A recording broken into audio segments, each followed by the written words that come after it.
परमात्मा के आगे।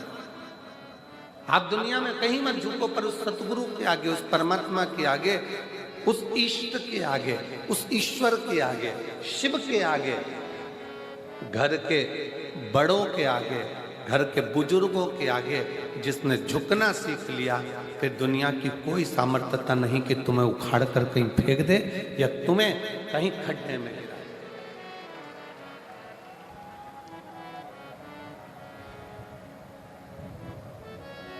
और मैंने तेरे ही तेरी कृपा बिना नहीं एक भी अणु लेते हैं सांस तेरी कृपा से तनु तनु।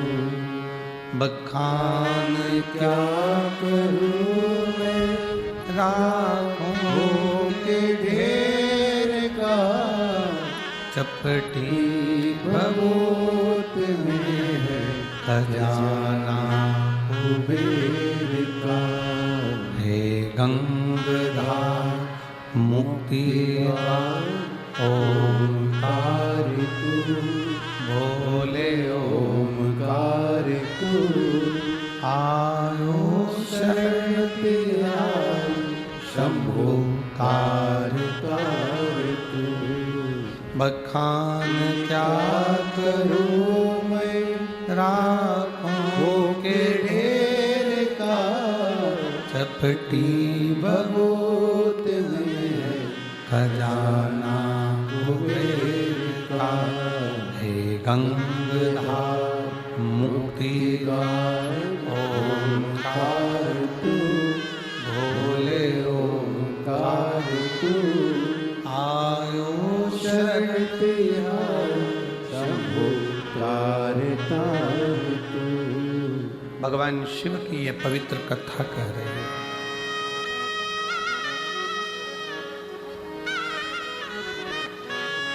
जिससे संपूर्ण विश्व में जन्म लेने वाला, चाहे वो मानव हो, पशु हो, पक्षी हो,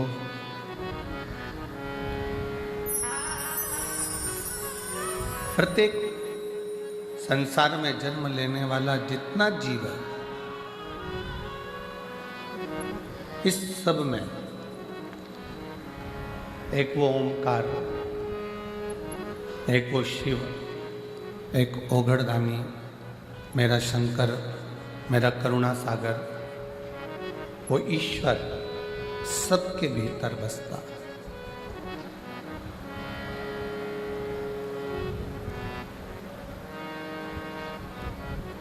चाहे वो संसार में जन्म लेने वाला पशु हो, पक्षी हो, जलचर हो, थलचर हो, वायुचर हो, ऐसा कोई संसार में जन्म नहीं लिया जिसके अंदर मेरा शिव ना बसता, एक ओंकार ना बसता।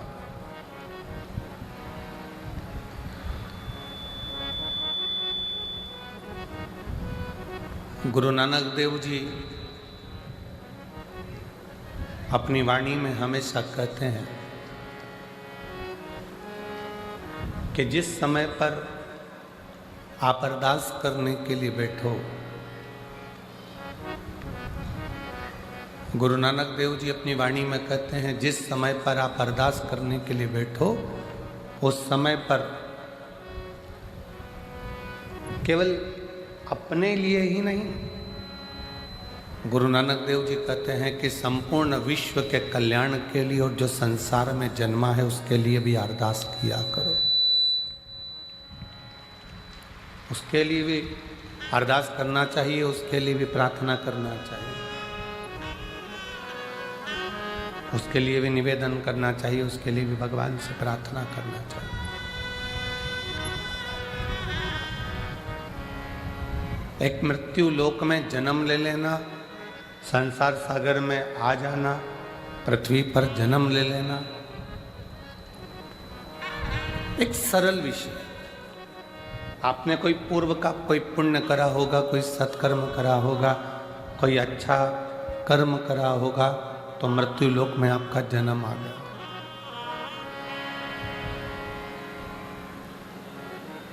कोई पूर्व का कोई पुण्य करा होगा तो मृत्यु लोक में आपने जन्म ले लिया। और यदि मृत्यु लोक में जन्म मिल भी गया और आप शरीर से पूर्ण हैं, जो भगवान ने आपको नेत्र दिए हैं, श्रवण दिए हैं, वाणी दी है, हाथ दिए हैं, पांव दिए हैं, सारी इंद्रियां जो भगवान ने प्रदान करी है, शरीर का जो अंग प्रदान करा है, यदि वो प्राप्त अच्छे से हुआ है और उसको प्राप्त करने के बाद यदि आप भगवान की अविरल भक्ति में डूबे हुए हो, किसी संत, किसी सद्गुरु, किसी भक्ति के अंतर्गत अगर आप प्रवेश करे हुए हो, तो समझ लेना कि मानव जीवन में सबसे अच्छा कर्म आपने कोई करा होगा जो सनातन धर्म की ओर भगवतनम के अच्छे कर्म मुझे बाबा तेरा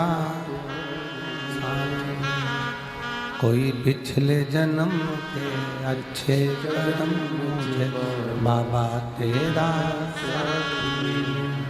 जहाँ सारी दुनिया झुकती है, जहाँ सारी दुनिया झुकती है, मुझे वो आली दरबार मिला, दरबार मिला।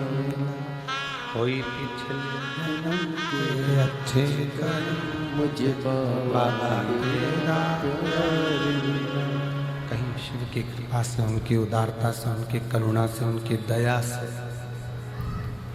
ये मानव का शरीर प्राप्त होता है। आशीष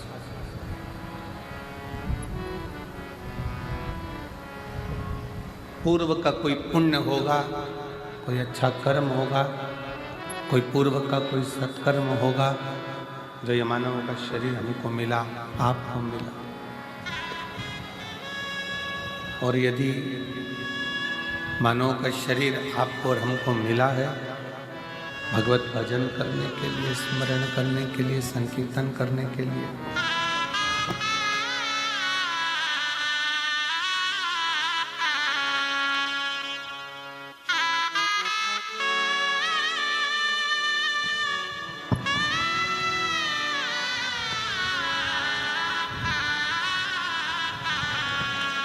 कोई पूर्व का कर्म, पूर्व का कोई सत्कर्म आपके और हमारे जीवन को आनंदित कर रहा है। भटिंडा की इस पवित्र धरा पर ये दूसरी बार कथा श्रवण करने का सौभाग्य मिला है।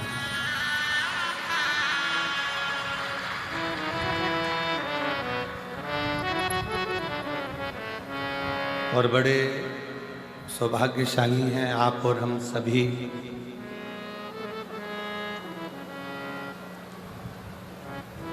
कि भगवान शिव की अविरल भक्ति को धारण करने के लिए आप और हम यहाँ पर विराजमान हैं।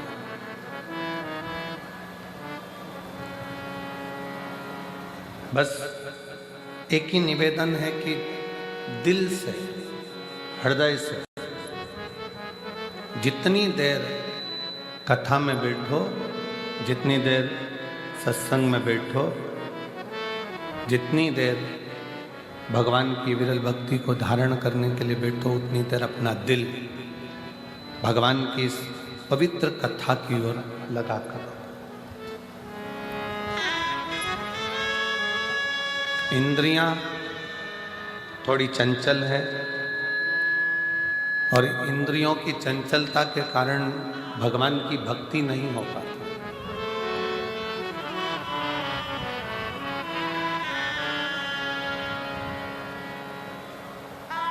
कोई आया, नेत्र उधर चले जाएंगे, किसी ने कुछ कहा, श्रवण इंद्रिया उधर चली जाएंगी। और इन 5 कर्मेंद्री, 5 ज्ञानेंद्री और 1 मन। ये 11 इंद्रियों में सर्वप्रथम चंचल है ये मन रूपी इंद्र।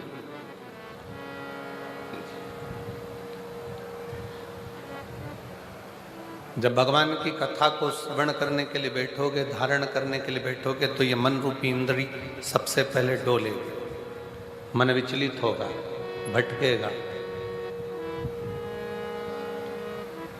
तब शिव कथा कहती है कि इस मन को केंद्रित कर कर शिव तक लेकर आना पड़ेगा।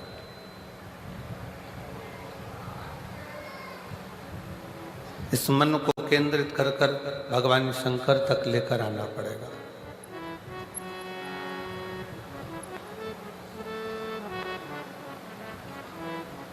और जितना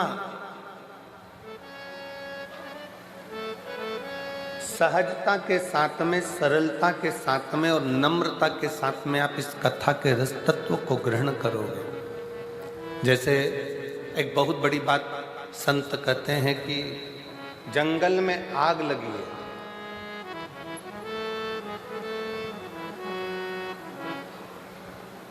और जंगल में आग लगी है और बड़े बड़े वृक्ष जल रहे हैं, बड़े बड़े घास जल रही है, वृक्ष जल रहे हैं, पूरा जंगल धधक कर जल रहा है। पर जंगल में आग लगने पर वृक्ष जल रहे हैं, घास जल रही है, पर पूरा जंगल जलने के बाद जब देखा गया तो उसमें जो छोटी छोटी दुर्वा थी, छोटी छोटी जो घास थी, छोटी छोटी दूब थी, वो दुर्वा नहीं जली, वो बच गई।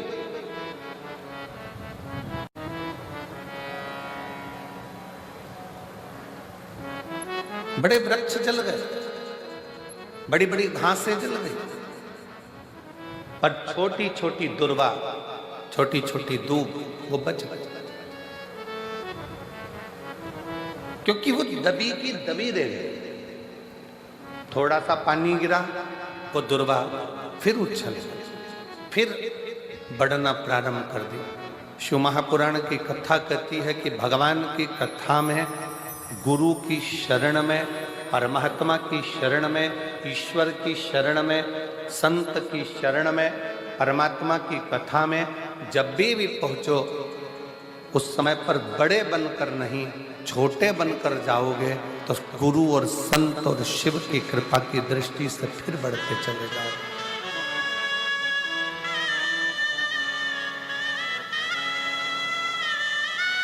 थोड़ा छोटा बनकर। एक बड़ा सुंदर प्रसंग पहले भी कथा में कहा है, आज फिर कहते हैं कि एक विशाल नदी है, बहुत बड़ी नदी, उसको अभिमान आ गया।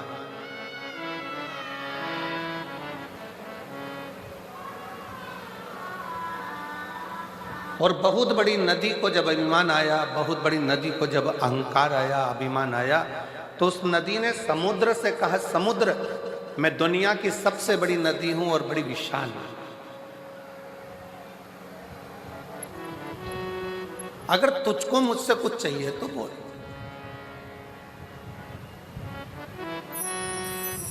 मैं दुनिया की सबसे विशाल नदी हूं, सबसे बड़ी नदी हूं, समुद्र, तुझे कुछ चाहिए हो तो मुझसे बोल।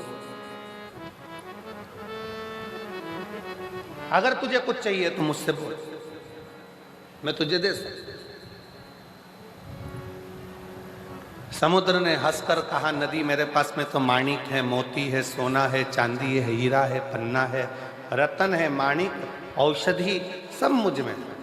देवता भी मेरा मंथन कर कर इसमें से माणिक, औषधि, रतन सब निकाल लेते हैं, मुझे कुछ भी नहीं चाहिए।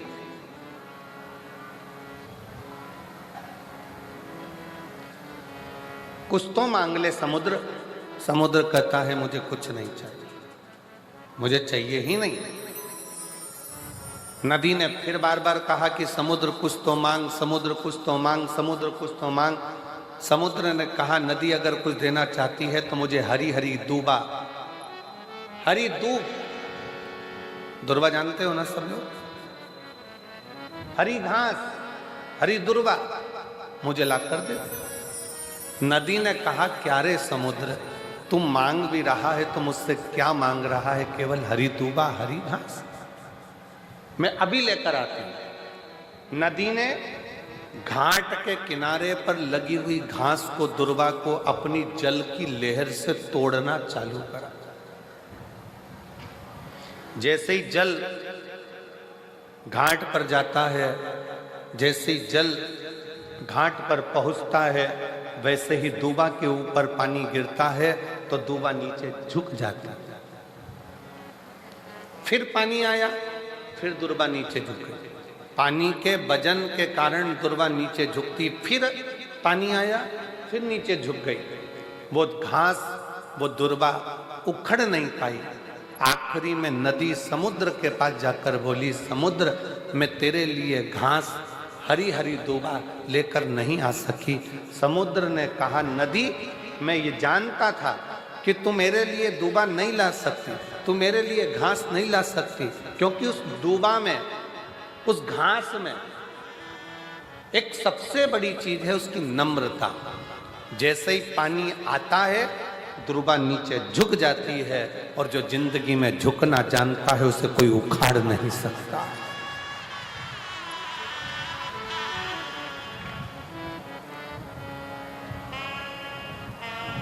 जो झुकना जानता है उसे कोई उखाड़ नहीं सकता। जो अपने रब के आगे, अपने इष्ट के आगे, अपने ईश्वर के आगे, ओमकार के आगे, परमात्मा के आगे, शिव के आगे जो एक बार झुकना सीख गया, फिर दुनिया की किसी की सामर्थ्यता नहीं है कि वो उसे उखाड़ कर फेंक दे, क्योंकि उसकी नम्रता उसको प्रबलता, उसकी नम्रता, उसकी प्रबलता। आपने अगर जीवन में परमात्मा के आगे झुकना सीखा है, शिव महापुराण की कथा कहती है, जगत में कहीं मत झुको पर उस सतगुरु के आगे।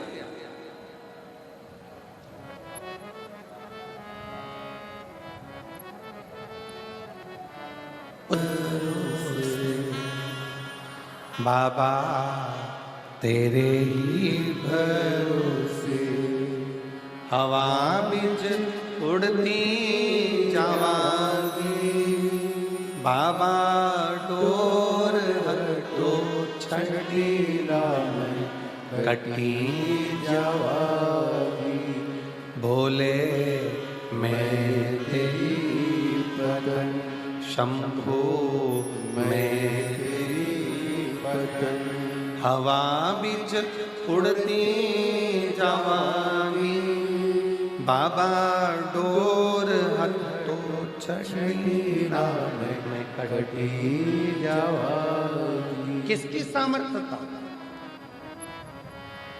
शिव महापुराण की कथा में एक कथा आती है देवराज नाम के ब्राह्मण की।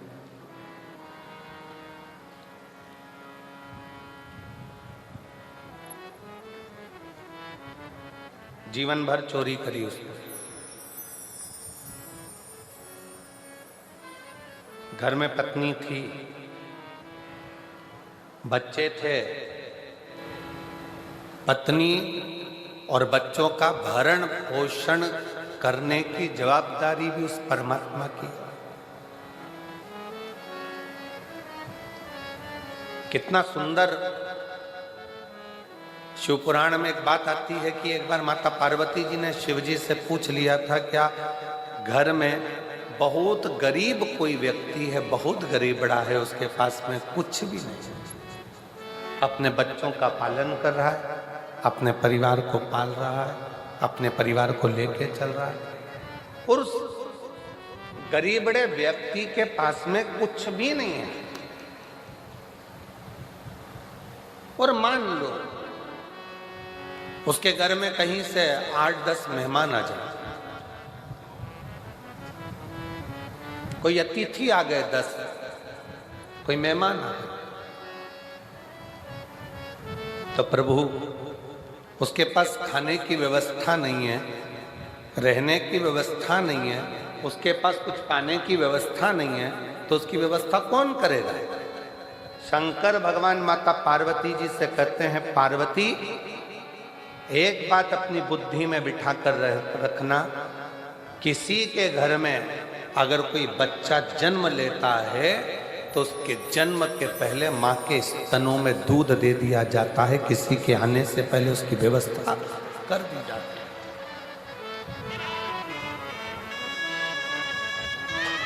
बच्चे ने जन्म नहीं लिया,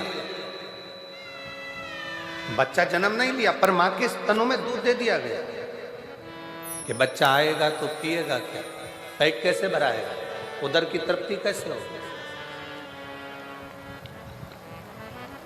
ये दुनिया के लोगों को लगता है अगर मैं दुकान पर नहीं जाऊंगा ना तो दुकान नहीं चले, मत जा, खोल कर देख, चले।